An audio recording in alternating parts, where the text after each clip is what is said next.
management. And if you may wish, you want to also add your expectations for this class and general for your CRM journey. So let's just spend the next 3 minutes just getting to know each other. And then we'll start off our lecture and finish up in good time today. Okay, so you're welcome, everyone. So let's just take the next 4 minutes to introduce ourselves on the group chat. Thank you.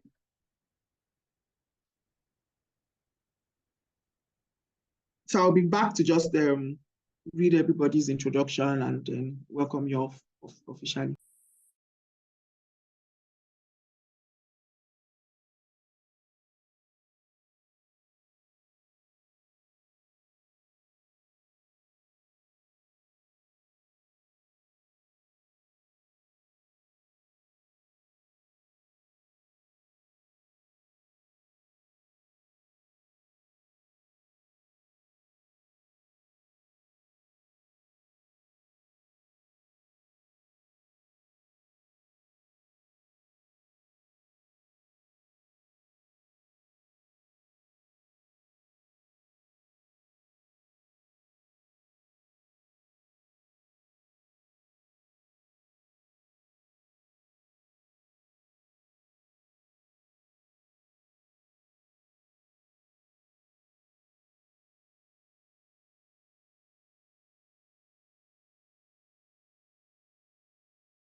Please, Emeka, mute your mic.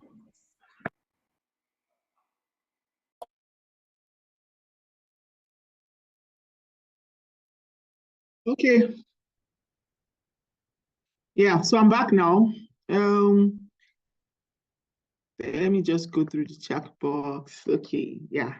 So I think only 3 people have dropped off their introduction. And yeah, so I see Sunday Omoy Nonye. Hope I'm right with that. He works with pensions custodian, Iniem Etuk works with Trust Bank Finance Group, compliance and external control. Omalara Alashi work with Parkway Microfinance, BSc Marketing. She wishes to switch to become a risk analyst. Okay, so that's a good one. Thank you for the 3 of you who I decided to introduce yourselves to us so we can see we're in a very good room with the guy from pension, and then we have from the finance group, compliance and internal control.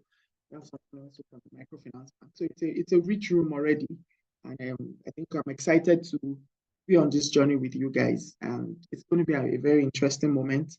Introduction to risk management, I always tell all my students, is a must-take course, on this journey, because it's the course that would help you lay the foundation for everything you will be learning in your pursuit to becoming a chartered risk manager.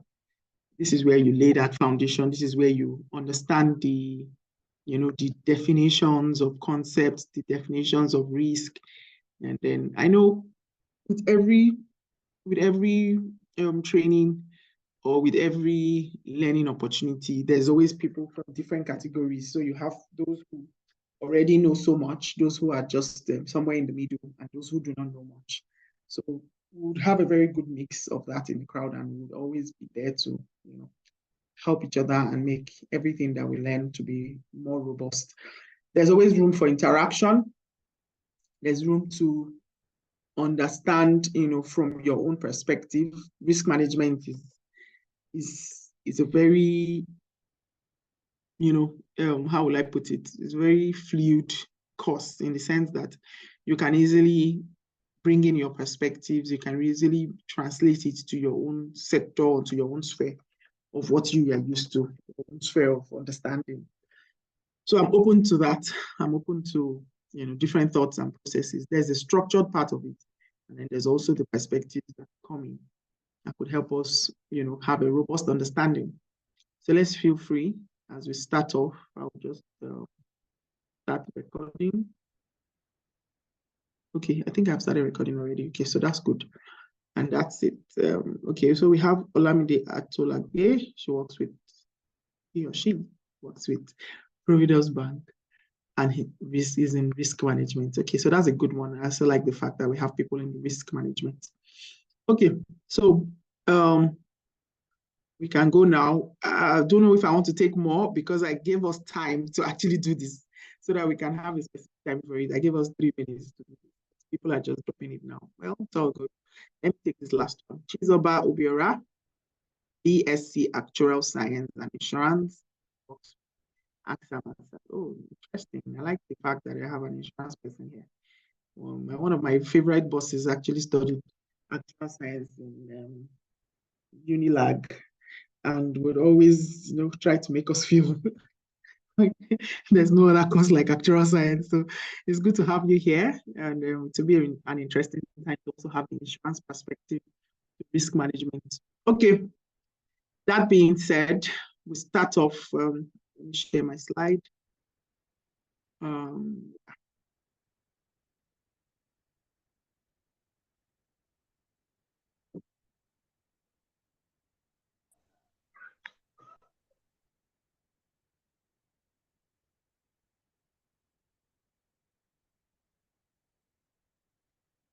Okay, so introduction to risk. Here are the learning objectives at the end of this class, or at the end of this diet, more or less. This is what is expected that we would have understood from this course. It is expected that we will understand the concept of risk, and we'll be able to differentiate between risk and uncertainty. We'll understand attitudes of risk, risk exposure, enterprise-wide risk approaches, also know the risk categories, looking at it from the enterprise-wide perspective. We'll understand terminologies used by risk professionals. We understand the rationale and objectives of prudential regulations in risk management in the financial sector. We'll be able to identify international sources of guidance on risk management in banking. Understand the core principles of prudential regulation and the risk management of the Basel Committee of Banking Supervision, that's the BCBS. Understand and be able to explain the various risk terminologies and relate them, in all the modules of risk management. So you can see from these learning objectives on this diet, on this course, we can see that it's like a foundational course. So you can see even this last one, understand. Please, let's be on mute. Thank you. So you can see from this last learning objective here, you can see that we have to understand and be able to explain the various risk terminologies and be able to relate them, to all the modules in risk management. That's that about that. Risk, introduction to risk management. What is risk? The first thing you need to know on this course. And risk is life. For me, that's how I always like to look at it. But that's how I always like to define it. Risk is life. Life is risk. Risk is life, You can't go on with this life without risk, without encountering one risk or the other. And before you ever decide on going on this journey, maybe trying to transit into this career path as a risk manager or a risk analyst, or whether you're already on it, before you ever got into that path, risk has always been part of everything you do. Consciously or unconsciously, you've always had risk in every activity you've carried out. The only difference now is us that are now in this room here trying to learn and understand risk management is that we are now trying to learn it in a structured manner. We are now trying to see risk within a kind of lens. We're trying to use a particular lens. We're trying to wear one kind of lens on our eyes to now look at risk. But before now, we've also been doing risk.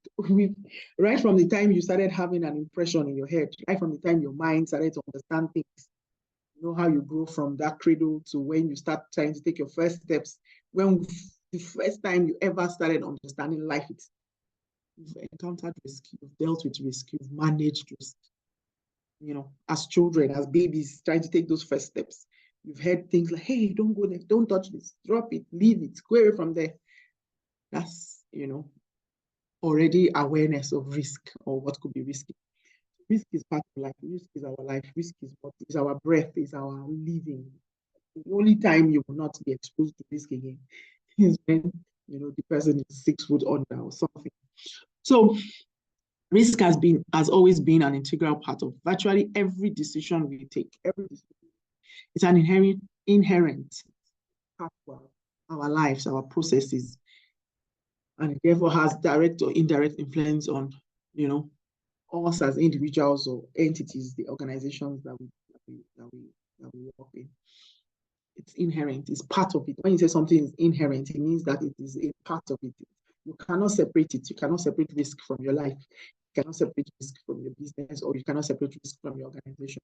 It's an inherent part of everything we do, every of our processes. Now, the only thing now, like I said earlier, is that we are now trying to look at it in components. We're trying to look at it with definitions. We're trying to put structures around it. We're trying to manage it, That's just the only difference. Other than that, all our lives, before you got to the point where you were in a unit that is called risk management or risk analysis or risk assessment, before you ever thought of that, it's just now we're now, putting them in components and trying to differentiate this from that and all that. And that's the good part about this course. It's a life course. Is your breath, is your living, is your, is your flesh and blood. And that's the interesting part about it. So what is risk in everything we've said? We have to, like I said, we have to put a definition to it. We have to be able to put it into context, that we can actually understand. So what is risk? If we don't know what risk is, then how can we do risk management? We cannot do risk management if we don't know what risk is. How do you manage what you don't know? So for us to even talk about the risk management, introduction to risk management, for us to even get to that risk management, we have to first of all know what a risk is. So you can see these pictures here. There are little kids playing, in their scooter, bicycle, jumping, playing football. You can see this young, fine dude here sleeping peacefully away. You can see this one driving. You can see Some people even partying away, like partying away. You can see somebody in his office peacefully sipping tea with his laptop, glasses somewhere, book. Very cute pictures, but they are all showing one thing, that in everything you do, whether you're driving, whether you're playing and having fun, whether you're just dancing away on a Friday night, whether you're just chilling in your office, whether you're sleeping in your cozy bed, you're exposed to one risk or the other. That's just basically what this is telling us. And that is just how we need to always look at risk. And then,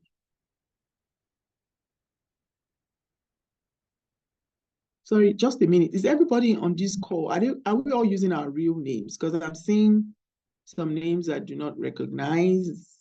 Who's KB?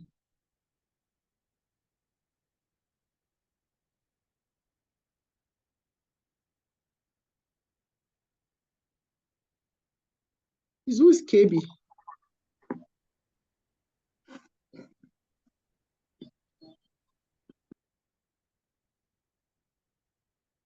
Hello? Hello, madam. Is it KB? Okay, KB, please identify yourself. I'm seeing a KB here. I don't recognize. Yes. And then there's also Ajala something. The person has gotten out of the class. I have a feeling some people shared their links because I'm seeing names that I've never had to deal with at all. I hope people don't share links in this class. It's wrong to share your link. You've paid for this class. Don't share it to people who haven't paid, please. These are names that I haven't had anything to do with. I register every student. I know almost everyone. I saw an Ajala coming in and immediately I asked KB and the person got out of the class.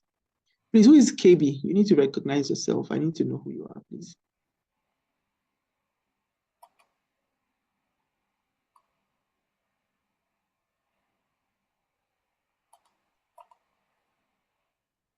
Who is KB? If I don't get a response, I might have to take you out. Okay. Kalaya Okay. Brown. Okay, sorry, I've seen it. All right, I know you. Please, as much as possible, use your names, please. Use your names as much as possible. It's very important, please, because people go out of their way, use their hard-earned income to pay for classes. It will not be nice to have people get crashing or nothing. And I don't want to go into the details of how much we also have to pay to provide these platforms also, please. So let's also protect ourselves and, from all right, Kibi, no problem. But as much as possible, you can sign in as Kalaya Brown or Kalaya. That way I know I'm not dealing with them. So people, you see, Ajala Shino, that Ajala Shino, I don't know that person. I've never dealt with anybody like that. And I don't know how he got the link to the class. All right then. So sorry for the this thing. I just had to tidy up. It's very important. We all pay to be here. And it's not easy to get money these days. And paying for your class and somebody is entering without anything, no proper registration. We don't know who the persons are. It's not. We are risk managers, so we have to first of all be able to manage our own risk too. All right. So, like I was saying, risk is part of everything that we do. Like, we cannot we can't remove risk from our lives. It's part of our day-to-day lives. Is in our breath, is in our play, is in our fun, is in our seriousness, is in our work. Now, the definition of risk. Risk is an uncertain future event that, if it occurs, will affect the nation's objectives or will affect the objectives. I know people have gone through a lot of definitions. If you go online now and put the word risk, or if you ask randomly what is risk, you will get all kinds of definitions. You can get almost over 1,000 definitions of risk. Most people, or most definitions, we want to term risk as something dangerous. Risk is danger. Risk is the effect of danger or something. You always hear it tilted towards negativities and all that. And like I said, we are open to perspectives. It's okay to have your perspectives around it, but for the class that we are in, which is a financial risk class, this CRM is tilted towards your financial risk. That's why you have a lot of banking principles, being taught within the courses. So the definition of risk here is taken, from that perspective. And this is more or less like the ISO definition. Risk is an uncertain future event. Uncertain future event. So mark that word, uncertain. So the fact that it is not certain, there's no certainty around it, is one of the reasons why it is first and foremost even a risk. So it's also a future event. It hasn't happened. If it has happened, it is not a risk. It's no more a risk. It's now an issue you need to deal with. And then there has to be an objective that uncertainty or that uncertain future event must be affecting or must be able to affect before you can also look at it as a risk. So a risk would always be a future event. A risk will always be a future event. You're always going to be talking about a risk based on what hasn't occurred yet, but something that there's a potential to occur. There's a probability it may occur. It may occur in the future. If an event has already happened, if something has already happened, has already occurred, you don't call it a risk anymore.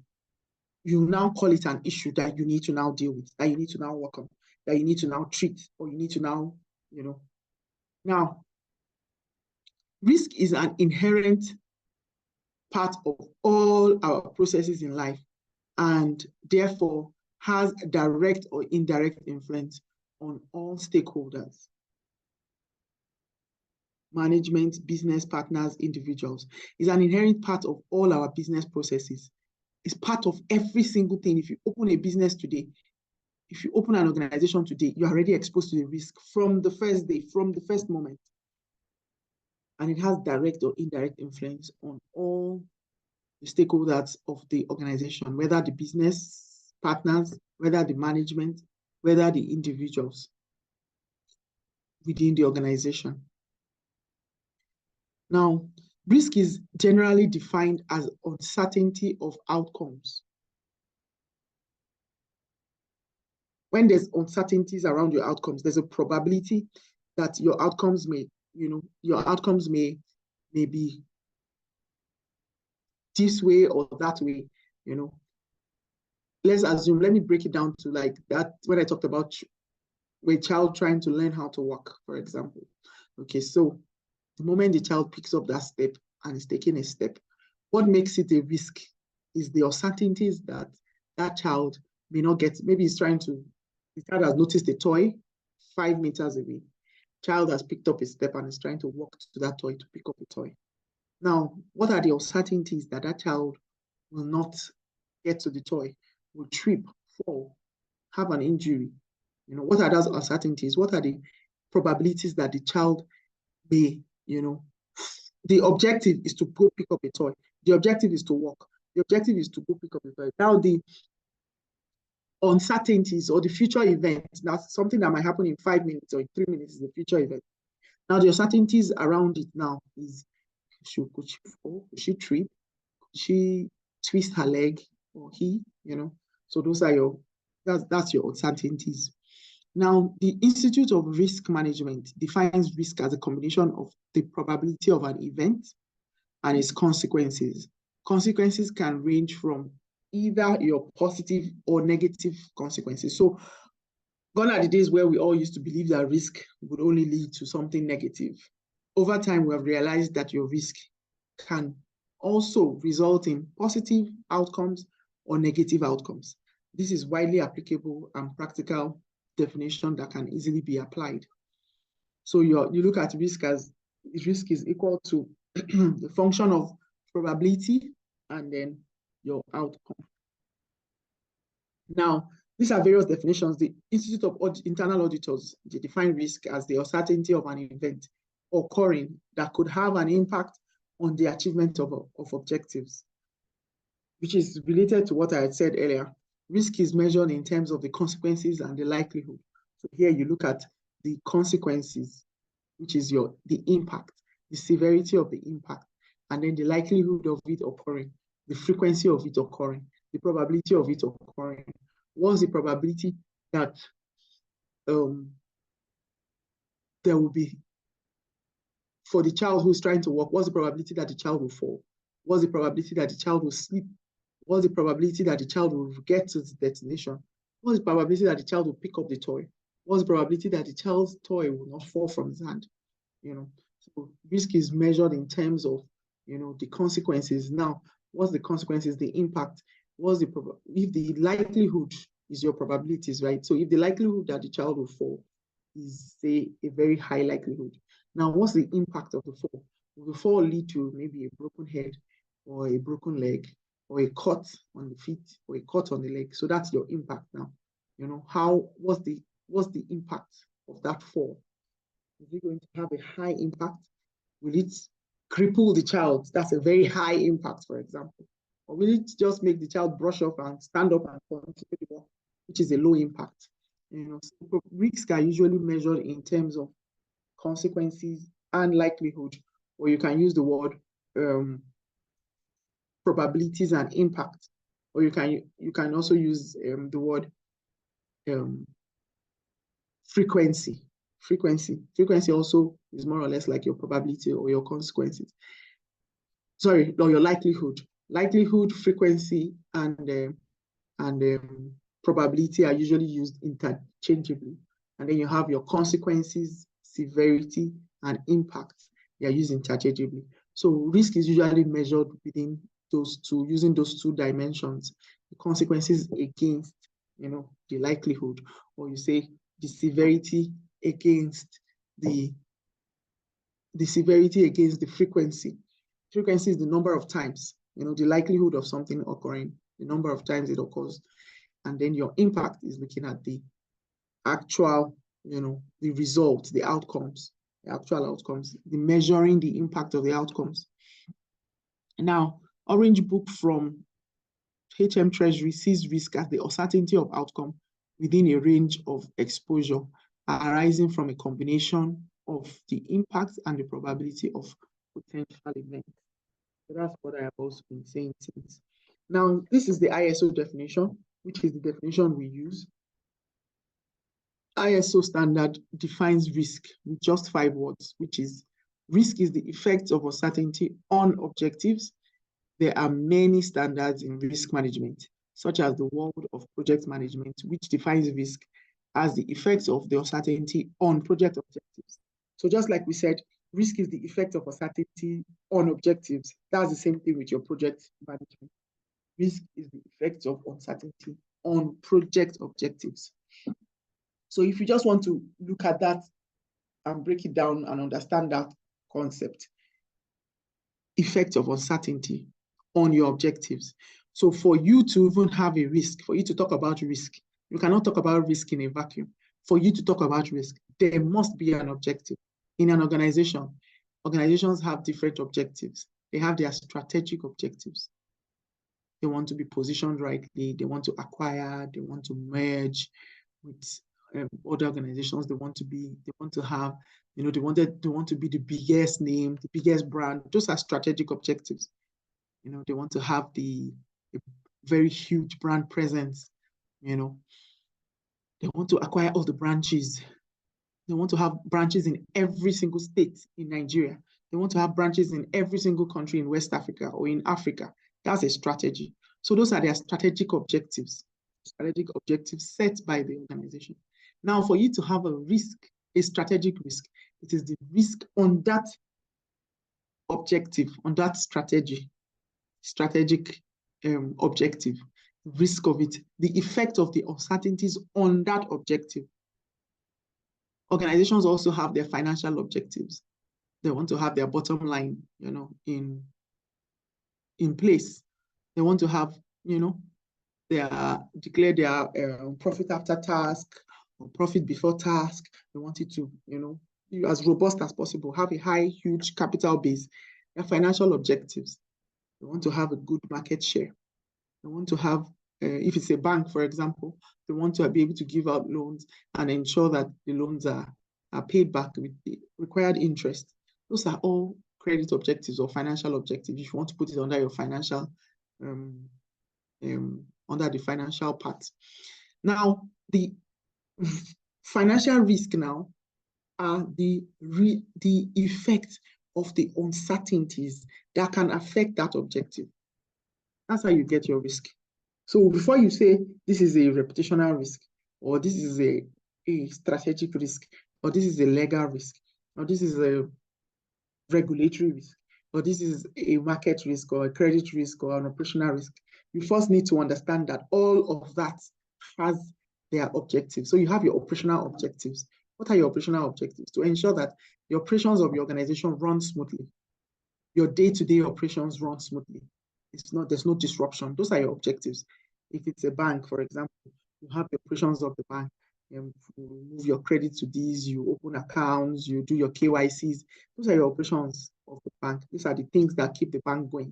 You know, that they are your day-to-day things you do. Customers come in, they want to take loans. Customers want to open an account, they want to deposit, they want to withdraw. You know, they want to use ATM, they want to use POS, all of that. Those are the operations of the bank. And these are the objectives of the bank, to deliver these services to your customers. Now, any uncertainty around that objective will bring up an operational risk. Any uncertainty around the operations of the bank will bring up an operational risk. You also have a reputational objective. You want to have good reputation, good reportage in social media. Oh, this bank is the best. This is the good brand. You know, your brand presence. Everybody loves your brand colors. Your office spaces are always well lit, and you know, creating a very good ambience. The reputation. Everybody has something good to say, even if there's a bad incidents occurring. You have a way of managing it. You have the objectives to ensure that you manage that reputation properly, in order for it not to, you know, affect the organization. So those are your reputational objectives. So for you to now have a reputational risk, they are the uncertainties that can affect that objective. Risk generally is not in a vacuum. You cannot talk about risk in a vacuum. It must always be related to an objective. There has to be something at risk. Even if you are narrowing it down from the organization now, you want to narrow it down to an individual on an individual basis.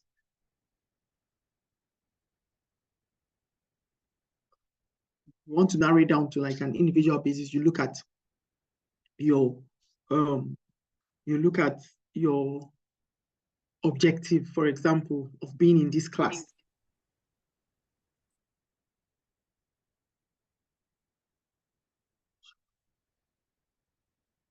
Okay. All right, so you look at your objective of being in this class, objective of going through this journey. I think when I looked at the chat room earlier on, when I said introduce yourself, somebody had introduced, I think it was Iyabo Molara. She had said something like she works in microfinance bank, and I forgot the department, but she's trying to transit into risk as a risk analyst. So she has an objective. That's an objective. You want to transit into risk analyst. So anything now on that journey, that any uncertainties now around this journey now is going to be what you will now refer to as your risk. What are the uncertainties on that can affect that objective?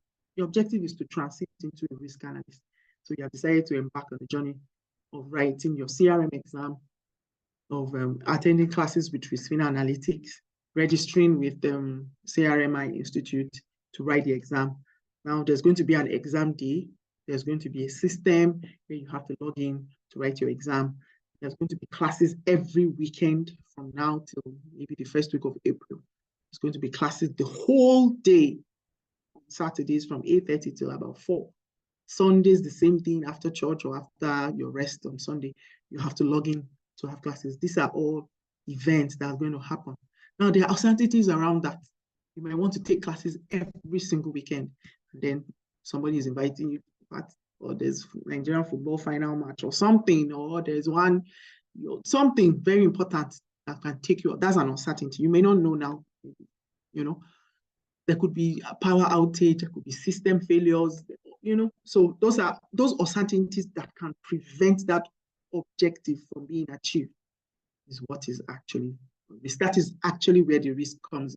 What are the uncertainties? What are things that can come up and prevent that objective from being achieved is what is a risk.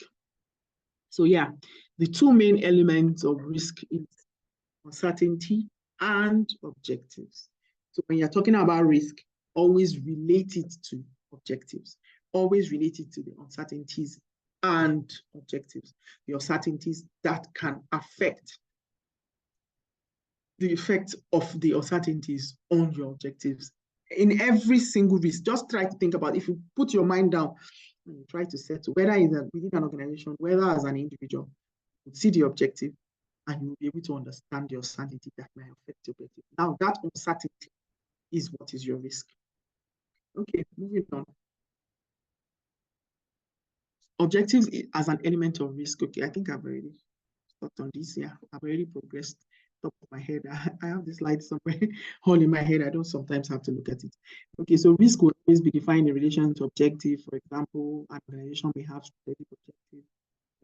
This gives them strategic risk or financial objectives, financial risk, all that. I think we've talked about that. But one thing we need to also know is that there are objectives that matter. It has to be an objective that matters to the organization. That brings up the risk. Okay, so uncertainty as an element of risk now.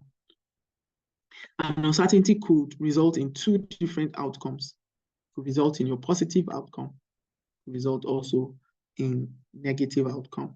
So this can also be called the upside risk. So when you have a positive outcome, it's referred to as the upside risk, and it can be referred to as opportunities. Like, for example, this brings to home the COVID year, right?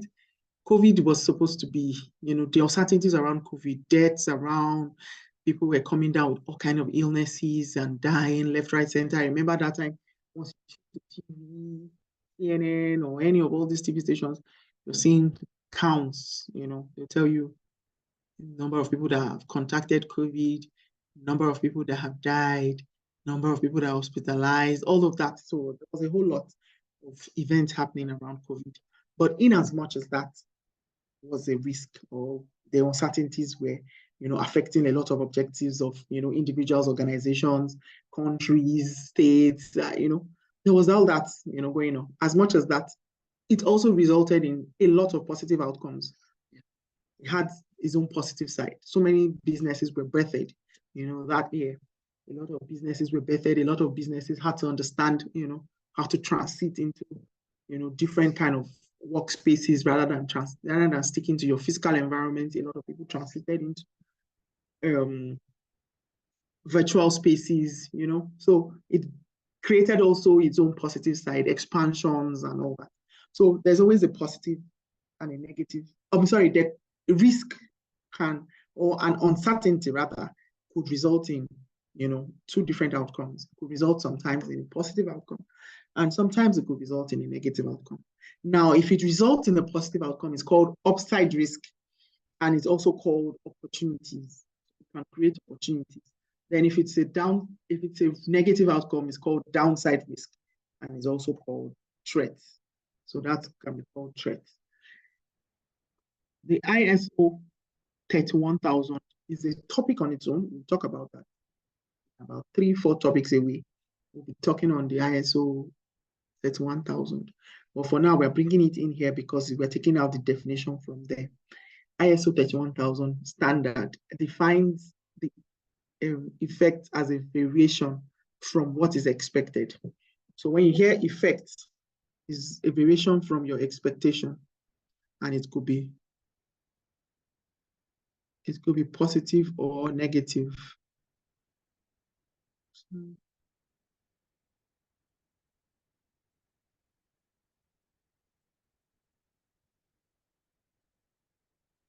Yeah, so it could be positive or negative. A variation from your expectation can either be a positive variation or a negative variation. So the effects can be, the effect is defined as a variation from your expectation. So you're having this expectation, say your expectation is like your objectives, what you expect, right? Like your objective. So you have an expectation for this class, for example. Some people join classes for different reasons. Some, they want to just have the idea. They just want to understand risk. They've been hearing this risk management for a very long time. And they just want to even understand the basics so that when people are talking about risk, they will have an idea or two. Some people they need the certificate, maybe for a career path. They want to transit, they want to change, they want to promotion, they need that certification. Some people is just maybe bragging rights. Some people just like to, okay, I've done MSc, I've done CFA, I've done what's this one? Management, something. I've done ACCA, I've done, some people just like to read books like, okay, what's the next thing? What's the next thing? I've done CIPM, personnel management, human resource management. I've done everything. What's the next? Risk management. Hey, I heard that risk management, they have one body like that too, that are organizing exams. Okay, let me go and write now. Some people I have a colleague like that. She just loves to write the exam. She just like professional development. Like, let her just be writing exam, gathering certificates. So everybody has different objectives. Different objectives of it. Some people are here, they want to make sure, at the end of the day, they win that award of the best CRM student. So they are ready to do everything it takes. So based on your objectives, there could be variation of that objective. There could be variation. So you have a particular objective, and then there's effects that can, that can be that can result in variations from that objective. And those variations can be positive or negative. So it could be exactly the way you want it, but then there could be some variations that can create, a negative outcome, or some variations that can create a positive outcome. Now, definition of risk management. So we've talked on risk, we've been able to break it down, uncertainties, objectives, effects, and all of that. We're now going into risk management now to look at, definitions around risk management. But before we proceed, do you have any questions or any addition?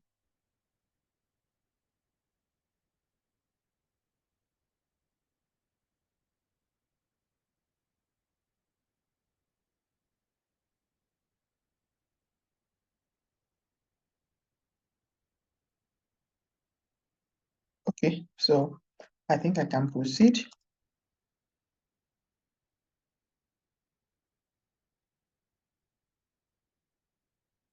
Okay. Please, who is Mochibola Shonibare? I'm the one. Okay. Have you registered? Yes. What name did you use? Mojibola Shonibare. You sent a message to me? What's the name that I have? I don't know. Is that your name? Because That's my name, you sent him. Have you ever sent me a message? Well, I don't know. I sent message to Okay, that's they, I think I saved you as Mochi. Okay, no problem. Thank you. All right, so no questions, right? So we don't have any questions so far. I'll take that as the fact that we have understood risk. We can define risk anytime. We know what risk is. We have a good understanding of what risk is. Okay, so now we move to definitions of risk management. Now that we now know what risk is, what is risk management? How do we now manage the risk that we have understood? What are the procedures and the processes to manage the risk that we have understood? That's basically what risk management is. Going forward now, you're going to be seeing things like credit risk, like your level 2 now. You see credit risk management. What are you managing there? You're managing your credit risk. What is credit risk?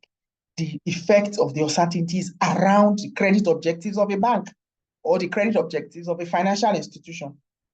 Sometimes, again, you will find yourself in a market risk management class. Market risk, and everything you'll be doing there is to manage market risk. Now, what is market risk? It's simply the effect of the objectives of an organization's objectives around financial market dealings in the financial market, or anything that has to do with financial market trading or market prices, inflation, interest rate, all of that. Then you are going to now be managing that risk, trying to understand how to manage, the market risk. Then you'll be looking at operational risk management. It's also effects of uncertainties around the operational objectives of an organization. What are operations? Day-to-day, your day-to-day operations. So what are the risks around it? How do we manage it? Simple and short. You also be saying liquidity risk management. How do you manage the liquidity objectives, the effects of uncertainties around the liquidity objectives of an organization? How do we stay liquid? How do we ensure that we are not illiquid? That's your liquidity risk objective. So, so that's basically that. That's like a foundation to everything you'll be studying going forward. You also have your regulatory practices, which talks about, regulatory authorities, regulatory organizations, which brings about regulatory risk around different regulatory authorities. You see the regulatory authorities on your bank, like your CBN, you understand that. You see regulatory authorities around your pension, your PENCOM, regulatory authorities around your stocks, your SEC. So you'll be understanding the regulatory risk and how to manage it. Then there's also the insurance part, where you now look at insurance risk. So everything you're going to be studying is going to be centered around understanding all of this. Now, definition of risk management. Risk management is the identification, evaluation, and prioritization of risk, followed by a coordinated and economical application of resources to minimize, monitor, and control the probability or impact of unfortunate events. Please give me 1 minute.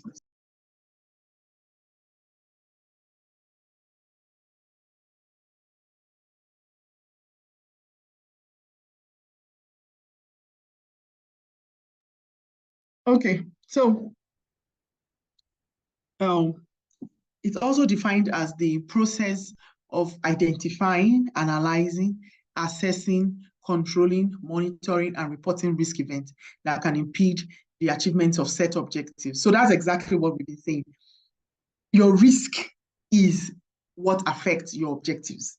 So we have seen that there could be different risk: your financial risk, your strategic risk, your legal risk, your operational risk, all of that. Now, how do we identify them? How do we analyze them? How do we assess them? How do we control them? How do we monitor them? How do we report them? All of that is what is your risk management. The process of doing all of that is what your risk management now talks about. Any of those risks that could affect your objectives, the way you now identify it, the way you analyze, the way you assess, the way you control, the way you allocate money to it or apply resources to it, is what your management is. You must agree that everyone at every time is managing one risk or the other. Every organization is managing a risk. What this course does is to teach us the formal methodology to manage risk. And I think I said that earlier on. We are all managing risk. We all manage risk. We've all been managing risk, right from when you had an awareness of mind, right from when your mind became aware of your environment. You have been managing risk. We all have been managing risk. That's why when you're stepping out of your house, you carry an umbrella. If you notice that there's change in weather, you carry an umbrella. That's why when you drive your cars, you try to listen to sounds, you try to fix sounds, all of that is managing risk. The only thing we are now doing now, because we are now conscious of a particular path which we want to follow, we are now using a formal methodology to now think about managing it. Other than that, managing of risk is a part of us. We do it every day, consciously or unconsciously. So this is just a pictorial definition of risk management, and you can see there: monitor, awareness, identify, evaluate, control, implement. Just a pictorial definition. So, definition of risk management. Risk management is the set of steps organizations take to prevent unwanted events from happening, or to at least reduce the damage of those events when they do happen. So, put simply, risk management is a system of dealing with risk before they evolve and into immediate and direct harm. So that's it. This is definitions. So we are done with defining, the risk management and also defining risk. That's what we are just doing today. We are just defining what is risk. We've seen it. Effect of uncertainty that can affect our objectives. Simple and short. There are those 5 words, 6 words. Effect of uncertainties on objectives, on our objectives. Now, let's look at basic terminologies in risk management. Hello, Juma, before you go forward, can I just say something? Yeah. Okay, yeah, thank you so much for so far. Yeah, so for me, what I've learned from what we've discussed so far, and which are key for me, is that the fact that when you talk about risk, you can't talk about risk without a vacuum. And you actually made us to understand that the vacuum here has to do with objectives. And so what I came to understand is that for everything that we do, there's always an objective. And as far as there's an objective or the objectives that we have, there will always be risk, basically. And looking at the definition of risk management, the key thing I found out is also the fact that in risk management, there is the prioritization of risk, which I didn't know before now, basically. And so that's why in banking supervision, we now have what we call the risk-based supervision, in which you prioritize the risks in which you need to focus, basically. And so the lesson here is that as managers of our various offices, there are set objectives for us, and so there are risks. And so the thing we need to do is to prioritize our risks so that we know where to focus attention the more. And lastly, also from the definition of risk management, I also found that risk management doesn't only look at mitigating events that may impede our objectives, but it also looks at things that will help to maximize our objectives, looking at it from the upside perspective of risk. Okay, thank you so much, Juma. Thank you so much, Emeka. I appreciate that. Thank you for your robust addition. Thank you. All right. It's always a pleasure to have Emeka in your class. Emeka, you're on break, right? I'm on break. Yes, I'm on break. Oh, okay. Yeah. No wahala. Thank you. Okay, so now we're looking at terminologies now. These are terminologies that we would keep hearing and coming across as we embark on this journey. There are terminologies that would spring up one time or the other. Plus, it's also important that you have a good grasp of all these terminologies, even as a career person in risk. You want to familiarize yourself with all this knowledge and understanding of these terms, because you would use it or you would require it even in your desk functions, especially if you find yourself working within a risk management unit. So the first one we have, Emeka, can you? Okay, I wanted you to mute. There was some background noise from you. Okay, so we have the risk management framework. And you hear anything framework, you know that it has something to do with structure. So having understood what your risk is, having understood risk management, having also heard Emeka's more robust explanation about risk management. Now, what are the frameworks? What are the structure an organization needs, to put in place? What are those components an organization needs to put in place when they are trying to manage their risk? That is what the risk management framework is all about. And that is what it will provide. Those basic structures, those guides, support guides, directions on managing risk within an organization is what is referred to as the risk management framework. So let me just define that as it is written here. A framework is a set of conceptual structure intended to serve as a support or guide for the construction of something or more. So that's what a framework is on its own. Now, a risk management framework is just, set of components that support and sustain risk management throughout an organization. And usually my classes, I always have a way of bringing in all these things in practicals. So I'm sure maybe by our next lecture, or before we proceed too far, I would come up with like a risk management framework of an organization. We can all look at it together. Most times they're not usually public documents, but I have like one or two that I have stumbled on. And you actually just see the framework as it's built for managing risk within that organization. So every organization that pays attention to risk management needs to have or would have to have a framework that serves as the guide or structure for managing risk within the organization. Then you also have risk management policy. Your policy statements or your policies are usually general directions or commitments, or intentions in a particular organization. If you hear policy guideline or organizational policy, they're usually like a particular direction or a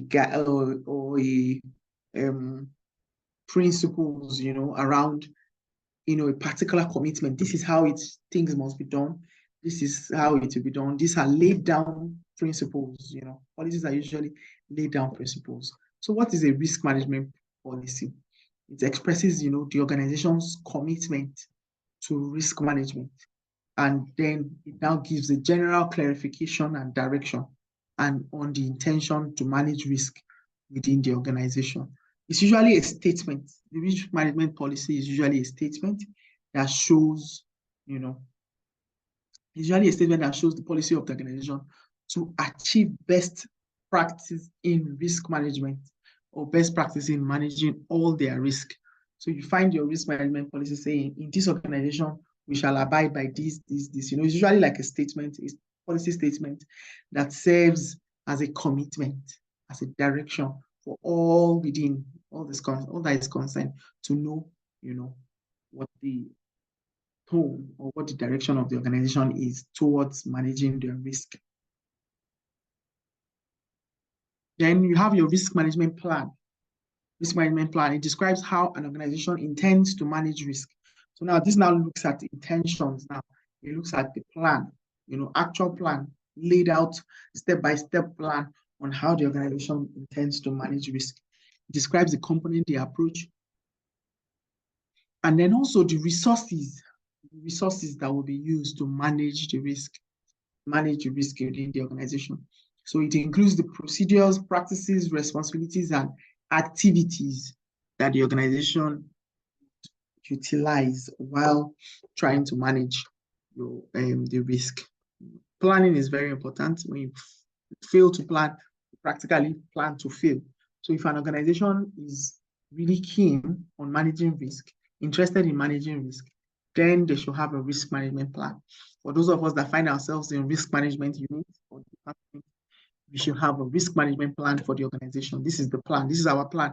These are the resources that we will require. These are the resources that we'll expend. These are the components. These are the approach we want to use. This is the approach we'll be using. This is the way we'll be analyzing our risk. Either we are using quantitative methods or we are using qualitative methods to, so there has to be a plan, component of planning. So that's where your risk management plan comes in. Then we have what is called the internal context and the external context. So in managing your risk as an organization, the risk managers need to understand what their internal contexts are and what their external contexts are. Your internal context are the environment parameters, and the internal environment parameters are factors that influences how an organization manages its risk and tries to achieve its objectives. Usually, the internal context of an organization would have as much influence or much impact on their internal context.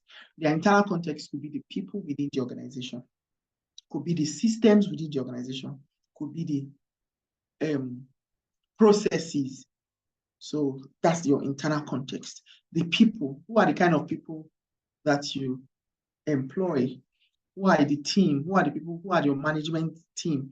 Who are the operational team? Who are the risk management team? Who are the, so that's your people. How do you employ them? How do you bring them in? How do you gather your capacities? How do you train? How do you retrain? All of that comes in as the internal context of the organization. They're all within your management. You can influence, you can impact, you can, you can direct how the internal context will be. But your external context, this includes all of the external environmental factors and parameters that influence how the organization manages. And this could be maybe like your stakeholder values, perceptions, social environment, your political environment, your cultural environment, your legal environment, your ecological environment, the economic environment. Now, all these environmental factors or external context, they affect how an organization is, but the organization has little or no influence on them. So an organization has little or no influence on the external context or the external environment. An organization cannot influence what the economic policies of the country will be. You can't influence how forex will go up or go down. You can't influence that. You can't influence how economic policies will be on maybe that will determine the inflation, that will determine interest rates, that will determine equity price, all of that. They're all external. You can't influence how the weather will be, whether it will rain, whether it will snow so much, whether it will be very hot, whether it will be cold. You cannot influence it. You can't influence taste, the social environment, the social media, the impact of social media, the impact of change in taste, and the impact of the younger generation, let me say the Gen Zs, for example. You can't influence how that will be, but those can influence how your organization will be. The social environment can influence how the organization will be exposed to risk and how the organization will manage their risk. It can influence how the political environment, whether it's APC that is in power or PDP that is in power, you have no much say on it. Maybe with your voters card, fine, but then in the true sense of it, you cannot really impact who will be in politics or who will be in power. But that alone can impact on your business environment or your business activities. So these are external context and internal context are very important in managing risk. It's very important in managing risk. How an organization will manage their risk is greatly dependent on the external environment of the organization and also the internal environment of the organization. That's the truth. The internal environment is the people within your environment, the people, the processes, the systems. What kind of systems do you operate in? What kind of processes do you use? They're all within your organization. You have an impact. You have an influence over that, but then it impacts on the organization. So other terminologies we have risk description. In order to fully understand a risk, a detailed description of each risk is necessary so that a common understanding of the risk is identified, obtained, and ownership responsibilities may be clearly understood. So risk description is a terminology too. Risk description parameters, we have name or title of risk, statement of risk, including scope or risk, details of possible events and dependencies, nature of risk, including details of the risk classification, stakeholders in the risk, both internal stakeholders and external stakeholders, risk attitude, risk appetite, risk tolerance, risk limits, likelihood and magnitude of events, consequences should the risk materialize, existing control mechanisms and activities. So it's important to have your risk description when you're trying to do your risk identification for you to do your proper risk identification. Remember, risk management is about identifying, controlling, measuring. It's all about that. So for you to properly be able to identify your risk, for you to even manage risk in the first place, you have to first of all be able to identify it. Now, during your identification process, you must have to be able to describe it, pick it out in components and be able to properly describe. So you need to know what's the name of the risk, the title of the risk, the statement of the risk, nature of the risk, what are the details of the risk, classification, time scale, who are the stakeholders involved. When you say stakeholders, it means people that can be influenced, people that can be affected by a decision, or people that affect a particular decision. Those are what you refer to as stakeholders. So you have to be able to properly describe your risk, and that is what is called risk description. Then you have your risk profile. A risk profile is a written description of a set of risks. A risk profile can include the risk that the entire organization must manage, or only those that a particular function or part of the organization must address. So a risk profile is also an outline of the risk to which an organization is or may be exposed to. It examines the nature of the threat faced by an organization, the likelihood of adverse effects occurring, and the level of disruption and cost associated with each type of risk. So every organization should have a risk profile where risks are properly outlined.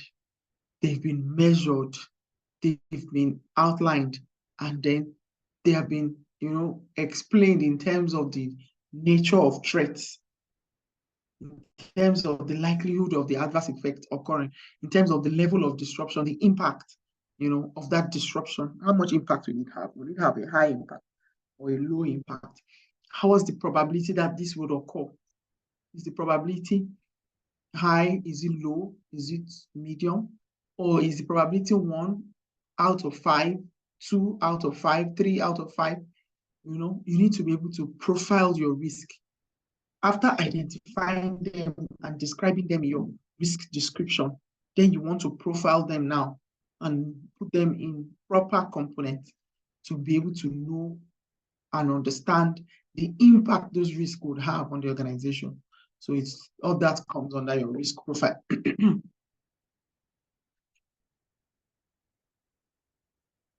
Okay, so we talked about the risk framework earlier. According to, let me just repeat this again. According to ISO 31000, a risk management framework is a set of components that support and sustain risk management throughout an organization. There are two types of components. There are two types of components. We have the foundations and the organization arrangements. Now, foundations include your risk management policy, objectives, mandate, and commitment. Organizational arrangements include plans, relationships, accountabilities, resources, processes, and activities you use to manage your organization's risk. So while the foundation looks at the risk management policy, objectives, mandate, and the commitment. Now, it is in its basic form, an organization's risk management framework is the totality of its policies, procedures, and processes, organizational relationships, and accountabilities, all geared towards the control of its risk, while maximizing the achievement of strategic objectives. So that's basically the framework. Framework, if you're going to really understand framework, just think about framework in its actual sense, in its literal sense. When you're building a house, you first of all start with the framework of the building. So that's how the risk management framework is. You just build that framework first, before you start to populate it and it has to make impact in your managing your risk in the organization. You need to first have a framework that sets, the policies, that sets the procedures, that sets the processes, that also talks about the kind of relationships, the organizational relationships, also talks about the accountabilities. Who is accountable to who? Who is in control of what? So that's what the framework is all about. And everything in the framework is all geared towards the idea of controlling your risk. Make sure that you're able to maximize the objectives, maximize the achievement of strategic objectives.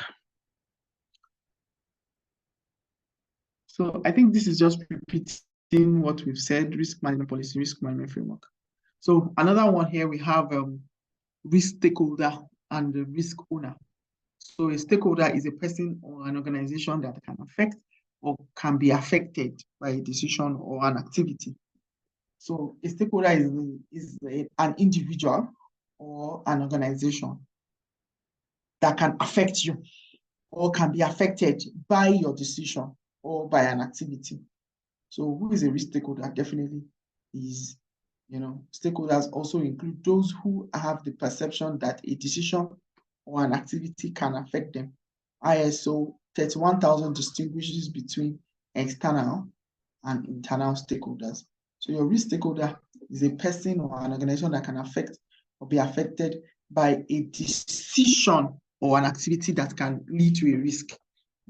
So if you take a decision within your organization and it leads to a risk, it affects maybe the objectives of that organization. Who are the stakeholders around that risk?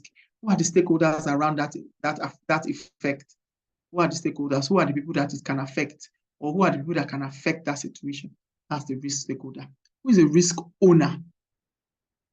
A risk owner is a person or entity that has been given the authority to manage a particular risk and is accountable for doing so. Has been given the authority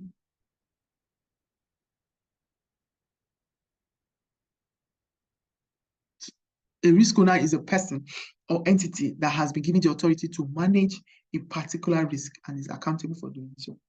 So who are the people that have been given authority, who have the power, who are accountable for a particular risk within the organization? That's the risk owner. Those are the risk owners. So when the risk management team trying to analyze, they want to attach a particular risk to the owners of the risk.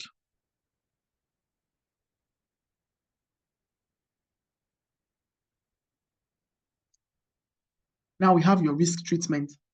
This risk part, treatment, control, they are all part of the risk management procedures, but we take it now so that by the time we're also doing it in that time, wow, already had a good understanding and a good grasp of it.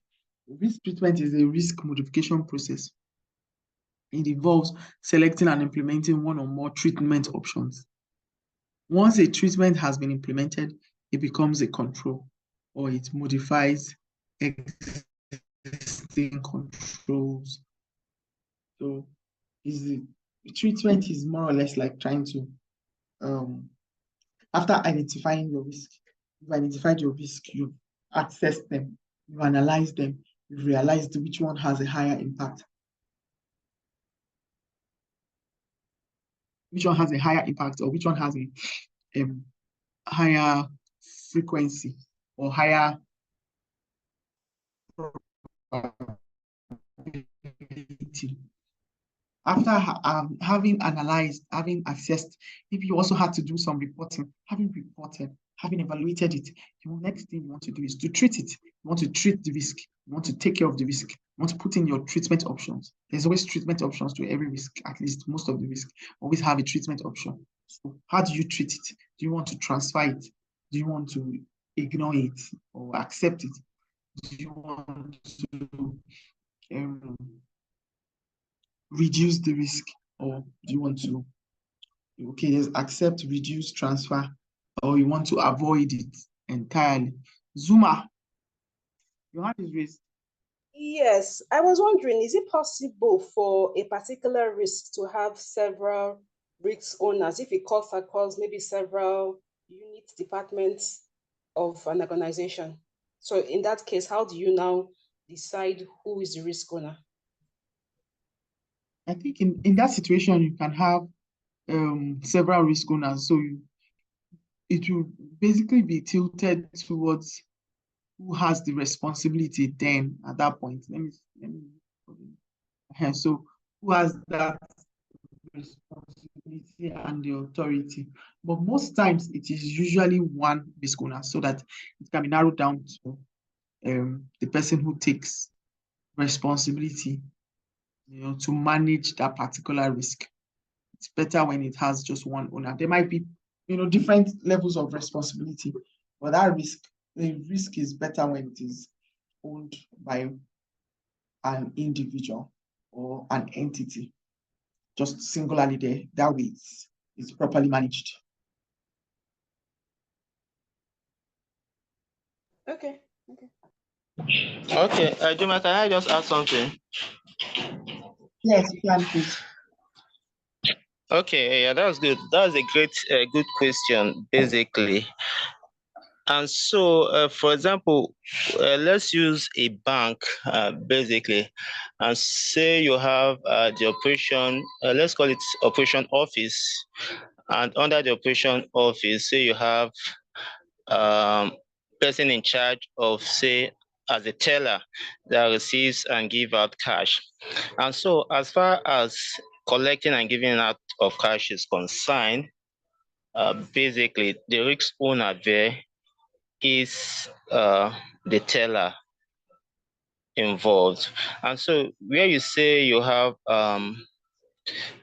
functions that cut across various units, basically the functions will be specific. And so for those specific functions, yeah, the person's there, or the person that has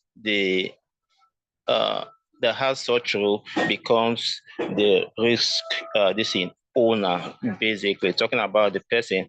And so as a unit, basically looking at the various functions there, so whatever goes wrong in that unit, also the unit is also seen as a risk owner. And so risk ownership can be broken down, basically looking at the functions and who is actually involved in such process. Thank you.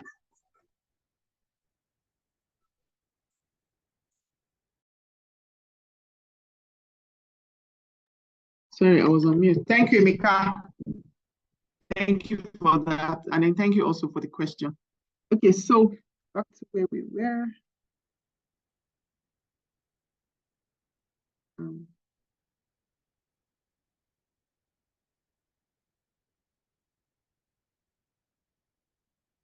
Okay, yeah, so I think it was here. So risk treatment, yeah, so yeah. Now, like having identified and access to your risk, then you want to now, place treatment options. When you have put your treatment option, it becomes like a control. So what is control? Control is like any measure or action that modifies the risk. Controls can be policies, it could be procedures, practices, processes, technology, technique, methods, or device that modifies or manages risk. Now, risk treatment becomes control. So when you place the treatment could be you're trying to transfer, you're trying to accept, you're trying to reduce, so that whatever treatment options that you have put in there now becomes the controls that that kind of modify, the risk. And then modifying it this time now can now lead to either the risk being reduced or either the risk being totally eliminated. So that's what controls actually does. Bringing in, and you could use like policies. Controls could be like policy guidelines, like maybe like an investment, for example, in an investment environment, you have policy guidelines that sets thresholds for your investment. You cannot invest above a certain amount without maybe board approvals. So board approvals become a control. So for you to invest above a certain amount, you will need to take it to your board to sign. Or it could be maybe executive management approvals for a particular amount, or just within the department, there's a particular amount that you can invest. So those policies there, or those procedures now have become like a control that can avoid or prevent, the risk of maybe of some huge losses from occurring. Now, some other terminologies, more terminologies, we have risk appetite, risk tolerance,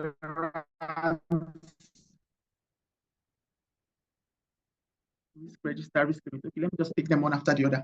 Risk appetite and risk tolerance actually has a topic on its own, I think in lecture 3, but just as a form of introduction, we'll just do it here and then move into fully when we have, when it's taken as a topic on its own. Risk appetite is a statement of level of amount of risk that is acceptable, desirable in your normal day-to-day operations in order to meet your objectives. When you look at risk appetite, you're looking at appetite in terms of how much are you willing to take, how much is acceptable, how much is desirable in terms of your risk, how much risk is an organization willing to take in exchange for a return. You know, when you look at the return, risk-return trade-off, you know, how much risk are you ready to take as an organization for that objective to be achieved, for you to be able to have a return, is your appetite. Appetite generally looks at the desire. You know, when you say appetite, appetite for food, appetite for exercise, you know, appetite for studies or for acquiring knowledge, for reading books, you know, they are all desires, you know, an acceptable desire, you know.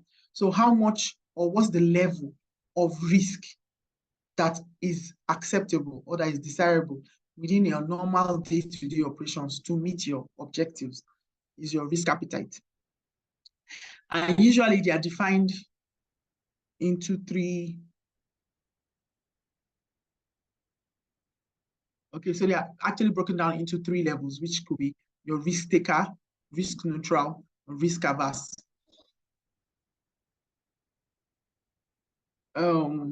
Yeah, all of this is a full topic on its own, so I'm a bit weary on talking about it now, even though we are just looking at it in terms of the risk terminologies. We're just looking at different risk terminologies that we have in risk management. But over the next 2-3 lectures, we'll now have it more as in fuller details, where we can now look at it in a more practical way. Risk tolerance is the readiness of an organization to bear the risk after risk treatment has been put in place. Risk tolerance looks at, when you hear tolerance, what comes to mind is endurance. What comes to mind is ability to bear, ability to I don't want to use the word tolerate again, ability to bear, ability to take in, ability to endure. So risk tolerance is the readiness of an organization to bear risk. When you look at volatilities that come from your risk, from your objectives, the highs and lows that you receive, you know, how much are you ready to bear? Look, for example, in this, using the Forex scenario, for example, if an organization is exposed to foreign exchange risk, which is the rate at which the prices of foreign exchange keeps going high. Let's assume it's an organization that has to do a lot of dealings with foreign currencies. And, you know, every day you're hearing dollar has gone up, dollar has gone up. How much are you ready to bear? How much can you bear? What's your readiness to bear, you know, the effect of those uncertainties on your objectives? That's the risk tolerance. So tolerance looks at the bearing, ability to bear, while the appetite looks at the desire to take in.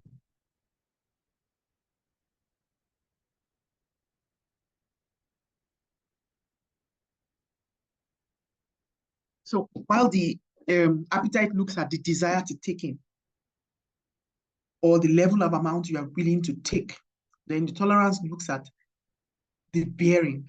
After having taken the risk, having decided to embark on a risk, or having been exposed to a risk based on your objectives, how much are you willing to bear? For example, when I use the example of the objectives of embarking on a CRM journey to become a CRM, that's an objective. I want to become a CRM. I want to attain the certification by 2025 April diet. I'm going to take it in 3 diets. This April diet 2024, October diet 2024, an April diet 2025, and by the end of that diet, I want to become a CRM. That is the objective. Now, the appetite now is the desire of the amount of risk you are willing to now take in order to achieve that objective. That's your appetite. That's the desire of the risk you're ready to take. You're ready to join classes, you're ready to attend all the classes, you're ready to, write the exam, you're ready to go any lengths, ask all the questions, read your books at night, all of that. That's the amount of the risk you're now ready to take in order to achieve that objective.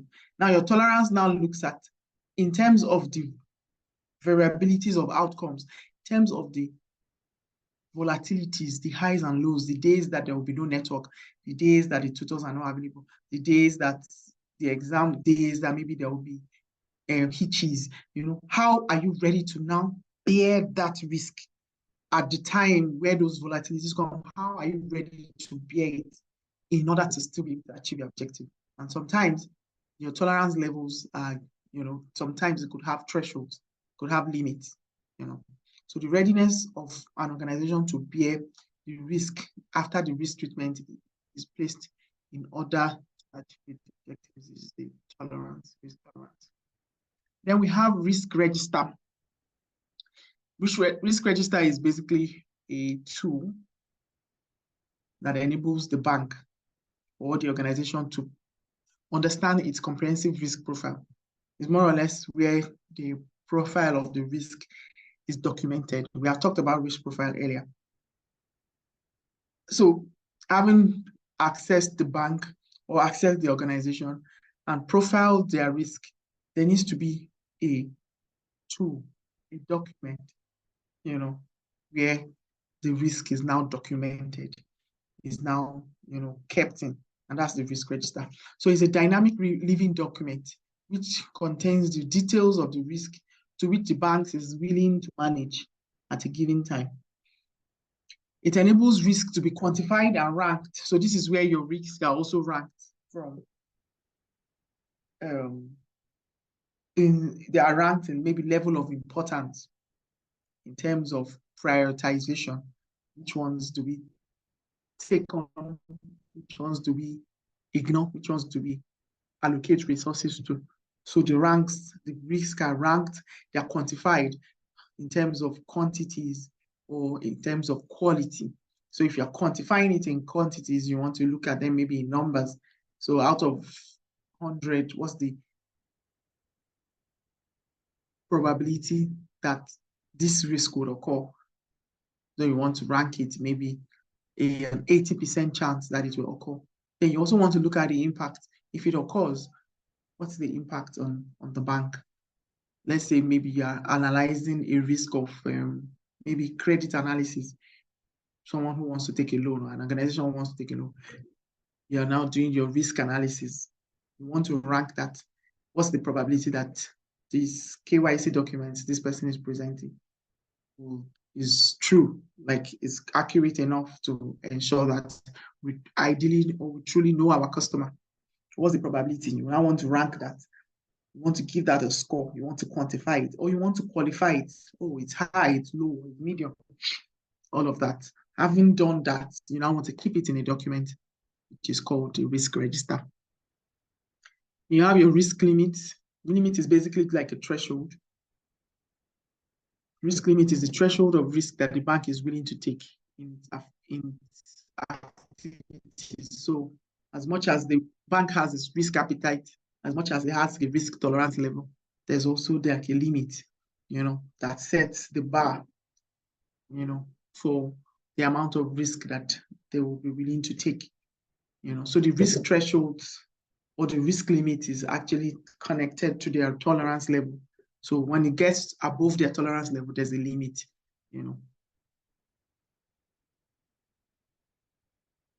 So more terminologies.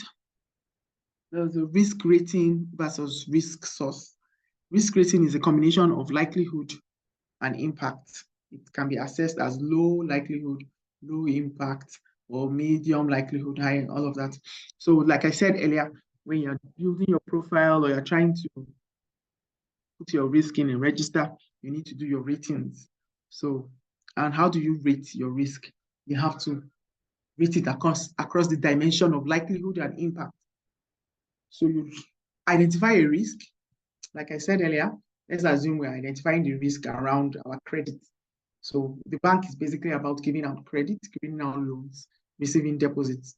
So around the credit, let's say you need to now identify the risk that could come around giving out loans. What are the risks? Maybe the risk of fake documents or fake documentation, the risk of the fact that the individual or the entity that you want to give the loan to may not pay back based on what indices. So how do you now rate it? You rate it based on likelihoods and impact. What is the likelihood that this would occur? Now, if this occurs, what is the impact it will have on the bank? What's the impact it will have on our objectives? That's what gives us the ratings. So it can be assessed as low, medium, or high. So you can have a low likelihood. Likelihood is low, but the impact might be high. So if the likelihood that something would occur is very low, but if it eventually occurs, it might have a very high impact, or vice versa. Risk source refers to events that may trigger or contribute to, excuse me, that may trigger or contribute to a risk occurring. So what's the sources of your risk? Is it internal sources or are they external sources? What are your risk sources? Does it come from the internal environment or is it coming from the external environment? Even from that external environment, what are the sources? Is it from the political environment, economic environment? Is it from technology? Is it from social? Is it from terrorism? Is it from environment? So you want to narrow down your sources. Now, if it's an internal source, is it from the people? Is it from the processes? Is it from the systems? You want to narrow down your source at this point. So these sources, you want to understand the event that may trigger or contribute to a risk occurring. And at this point, you need to always narrow down to the actual source. That's where you'll be able to manage your risk. So we have risk matrix versus risk trend. Risk matrix is a tool for ranking and displaying risk. It's also the grid for classifying risk impact and probability of risk occurrence. So risk matrix looks at the grid where you want to now look at your impact versus probability, or you say likelihood versus impact. They are all the same thing. Probability and likelihood are sometimes used interchangeably. So you want to have a grid, that measures it. Maybe sometimes it can be a 3x3 grid, or 3x3 metrics, or a 5x5 metrics. If it's 5x5, you can lose maybe like quantities like 1 to 5, or you might want to use qualities like say uncertain, likely, moderate, all those kind of quantities, high, medium, catastrophic. So those are ways to qualify, impacts. You want to qualify the impact by describing, how consequential it is. Is it something that is catastrophic in nature, that if it occurs, when you say something is catastrophic, it means that it's of a very high magnitude. The losses will be of a very high magnitude. You can't even know the beginning and the end of that loss.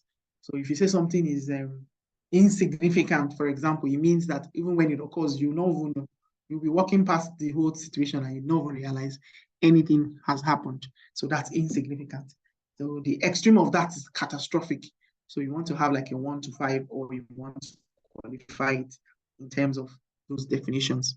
Then you want to have a risk trend, which tries to analyze your risk over time. So you're looking at it increasing, decreasing, or stable.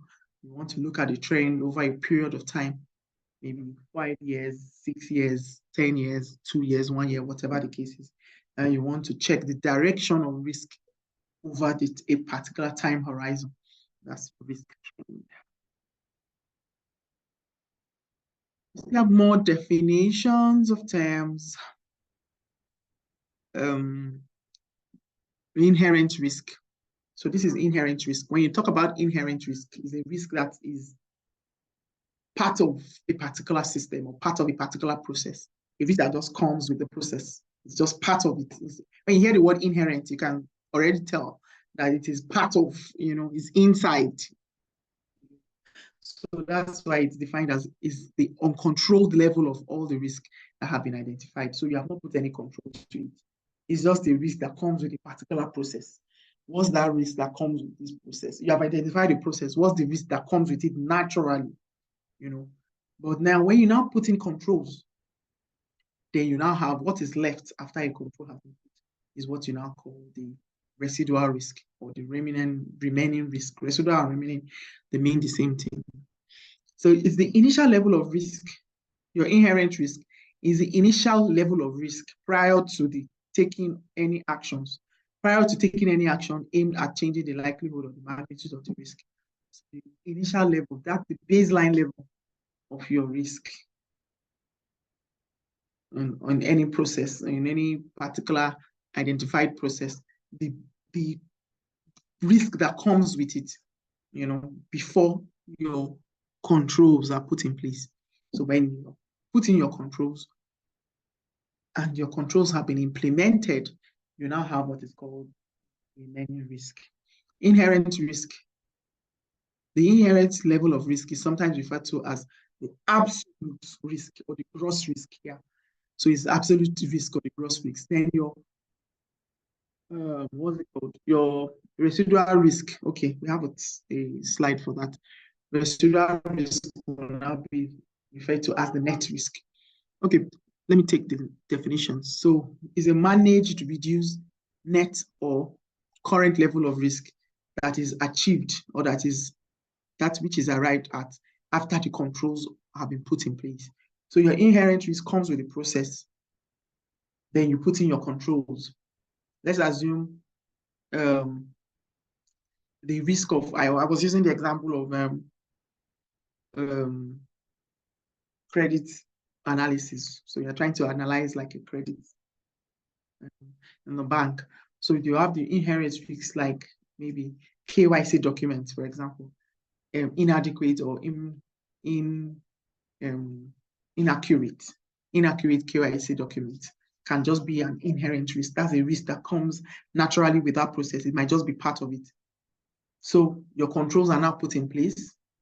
Say maybe double check, you have to go to the houses, so you now put in certain controls, you know, use your BVN to, you know, double check on the identity of the customer or the person or the client. So having put in those controls now, there will still be risk because you can't totally eliminate it to zero. Now, the remaining one now is what is called your residual risk. Residual risk can also be interchanged with remaining risk, or you can call it retained risk. Some books also call it retained risk. So residual risk is also seen as a risk left over after you have implemented a risk treatment option. What is left after you have implemented a risk treatment option is your residual risk. It can also be called remaining risk. It is simply inherent risk minus control. So that's like your net risk. Inherent risk minus control is equals to net risk. All these terms, they are not in our lecture books from this institute, from the CRMI Institute. For those of you that might have access to the books now, maybe you have paid for your exam and they have provided you with the lecture books, the curriculum from CRM, you will not find all these definitions there. Most of these terminologies are not there. But there's a likelihood that when the exam time comes, or during the exams, most of these definitions will come up, either as direct questions or as applied questions. So a good understanding of it gives you a very good edge in passing your exams. Okay, we're still on risk terminologies. For you to be a well-equipped risk manager, for you to be a seasoned risk manager, you need, they call it jargons, or every profession has its jargons. So these terminologies are like the jargons of risk management. So, and it's not limited to what we are learning here. We can always do our own research on our own and equip ourselves with as much terminologies as possible. It helps us to be robust professionals so that at any point in time we understand, we're able to defend, you know, our causes. Okay, so risk assessment. we're still on risk terminology. So we have risk assessment is the process that is in turn made up of 3 processes. So risk assessment is made up of risk identification, risk analysis, and risk evaluation. They are all under risk assessment. For you to do a risk assessment in a risk management process, for you to carry out a risk assessment, you have to carry out 3 processes. First, you need to carry out a risk identification. So what are you doing with your risk identification? You are actually, being able to recognize your risk identification is about recognizing your risk. You're able to pick them out. This is the risk, this is the risk, this is number 1, number 2. That's what you do with risk identification. Then your risk analysis is now where you now try to check out you are trying to understand the nature. You're trying to understand the sources. You're trying to understand the causes. Remember what I said about sources? Sources is whether it's internal sources, is it external sources. When you look at the internal sources, you want to know, is it people? Is it from a person or a people? Is it from a process? Is it from a system? When you look at the nature, you are checking, okay, what kind of nature is it? Is it something that is tangible? Is it something that is intangible? Is it something that is physical in nature? Is it something that's from that is soft in nature, that is like a soft skill or software? You want to check that nature. You want to check the causes of the risk. That's all you do in your analysis. What caused it? Where did it come from? What was the cause? Was it caused by human errors? Was it caused by, external forces? All of that. Then, having been able to put all of that together, you now want to check all this risk. We have understood the nature. We've understood the source. We understand the causes. Now, let's check the impact. What's the impact? Is it a high impact? Is it going to impact our process? Is it going to impact our finance? Is it going to impact our objective? Now, if the answer is yes, how much impact does it have? Does it have a high impact? On a scale of 1 to 5, does it have a 5? Does it have a 4? Does it have a 3? Does it have a 2? Does it have a 1? Or does it have a 0.5? So you want to check that impact. You want to check the frequency. How often do you think this would happen? What's the probability that it will occur? All of that. I haven't checked all of that. You now want to also examine the controls. Are there controls that can reduce, that can eliminate? Are there any controls in place? All this happens in your risk analysis. All this happens in your risk analysis. Whereas your risk identification is where you find, you recognize, you describe, all that can affect your objective.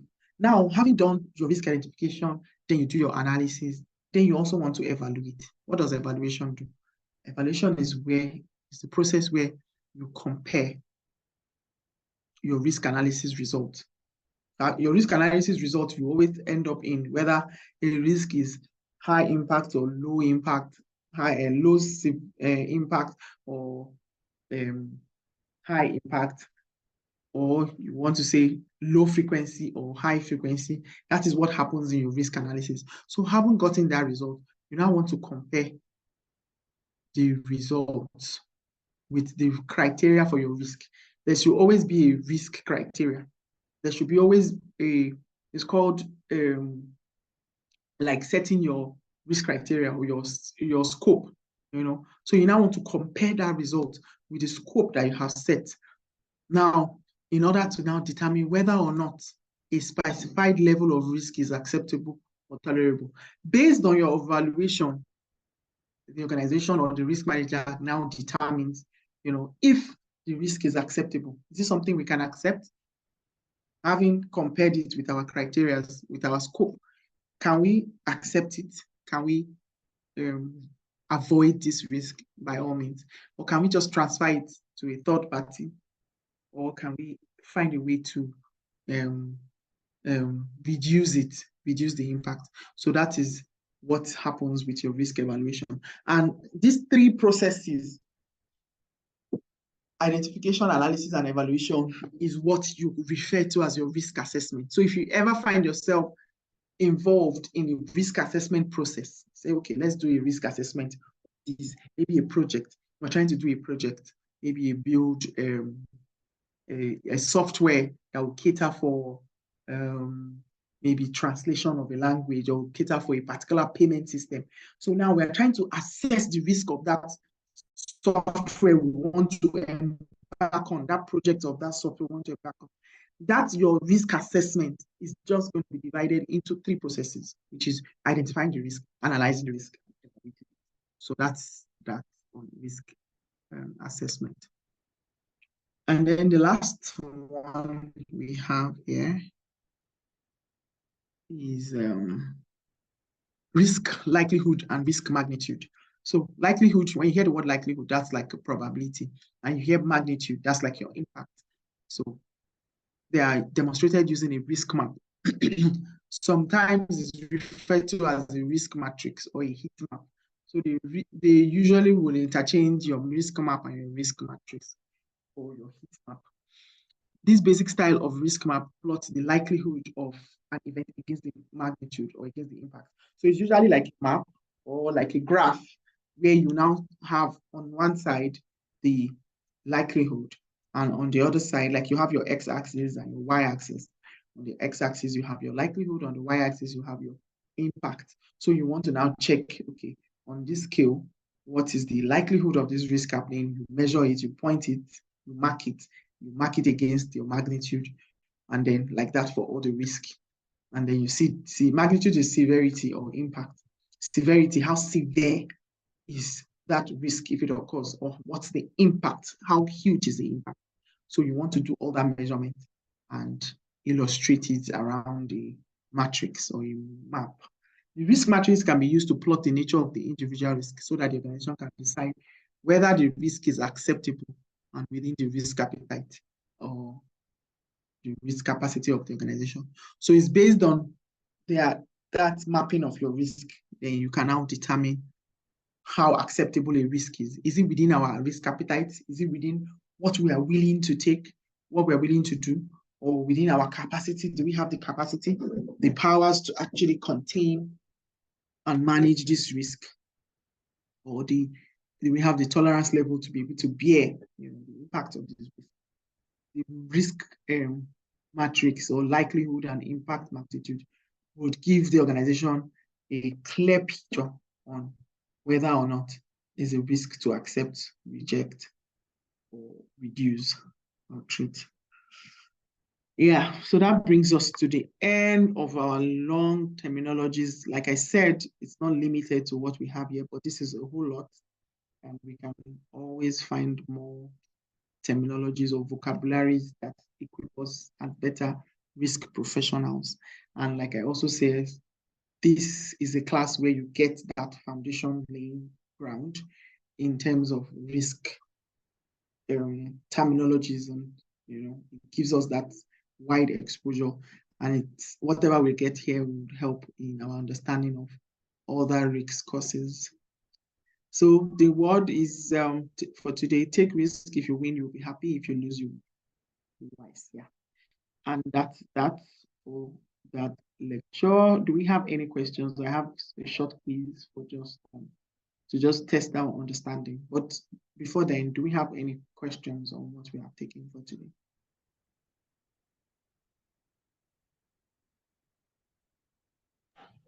Hello, Juma. Yeah, Emeka. Yeah, thank you so much. I enjoyed myself all through the lecture, basically. And so one thing I've learned today is that I think risk management should be a course that everyone should take. And for me, starting from Mr. President down to all our leaders, essentially, they need to take this course. Why do I say so? Now, from the course of your lecture, I got to find out that for every leader can be called a risk owner, basically. And so I think our leaders need to understand that they are risk owner in different aspects, essentially. And same thing for our various entities. Yeah.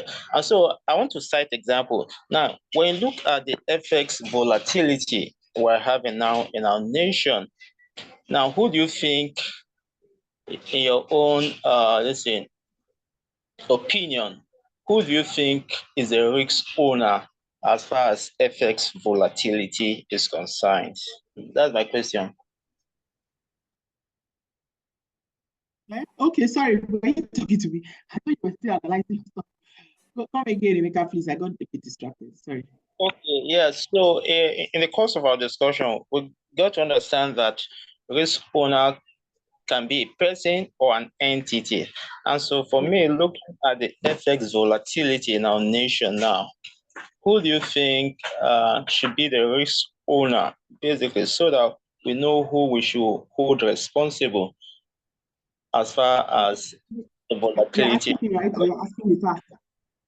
Yes. Is it the class or is the question directed to me? Everybody, class, as Okay. So it's open like Okay, let me who wants contribute to to it. answer Emeka? Who wants to answer Emeka's question, please? Yes, my name is Sunday. Yeah. Go ahead, Sunday, Mr. Sunday. Okay, thank you, Mr. Meka, for your contribution. For me, the risk owner in this aspect, the individual, is the CBN governor, while as an entity is the CBN, whose function and responsibility is to stabilize the monetary system in the country. wow, thank you so much. That is perfect. And so this goes to show that we actually understand the concept of risk owner. And so this points to my view that if our leaders actually understand that they are risk owner in different aspects, it will enable them to take decision to avoid whatever this objective they are set to actually achieve. Yeah, thank you so much for this opportunity. Thank you, Emeka. Thank you. I appreciate it. Always a pleasure. Thank you.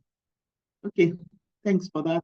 I think that has also thrown more light on who a risk owner is, and I think everyone who has stayed up to this time will not have any confusion around who risk owners are in terms of individuals or in terms of entities, plus also in terms of the impact that risk owners would have regarding certain risk.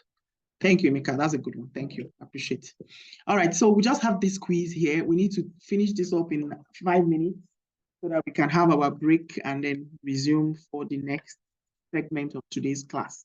So quickly, we just use this to reinforce what we've learned and then just to be sure that all the knowledge we've gotten from the last 2 hours of class is sitting where they need to sit. That's just basically what it is. You can unmute and just chorus the answers and just say what you want and all that. Okay, and if there's any way I notice that people are not sure, then I can just take up that particular area again. So a risk can result from an event that has already happened. True or false? False. False. Thank you. False. Yes. So a risk is usually a future event. It's a future event. Thank you for that. So certainty is one of the elements of risk. True or false? False. False. So, Yeah. because your certainty is anything that has already happened, that you're sure has happened, is not more risky. An issue that you just need to deal with. But your risk are uncertainties. They are uncertainties. So downside risk are also called opportunities, while upside risk are called False. False. False. False. False. Yeah.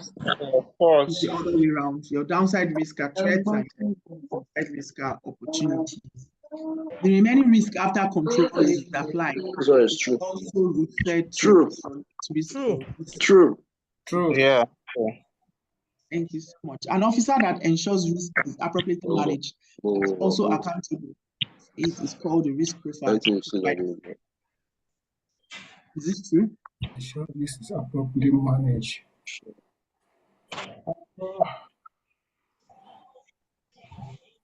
What's the answer? That's a risk owner. Risk owner, exactly. So that's why we talked about risk owner just now. Okay, please. I'm sorry. I just wanted to make a comment based on that Emeka's question about the federal government. So, who is going to be monitoring if we place them as risk owners and whatever? Who is supposed to be making sure that the risk that we're saying they should carry is being carried out?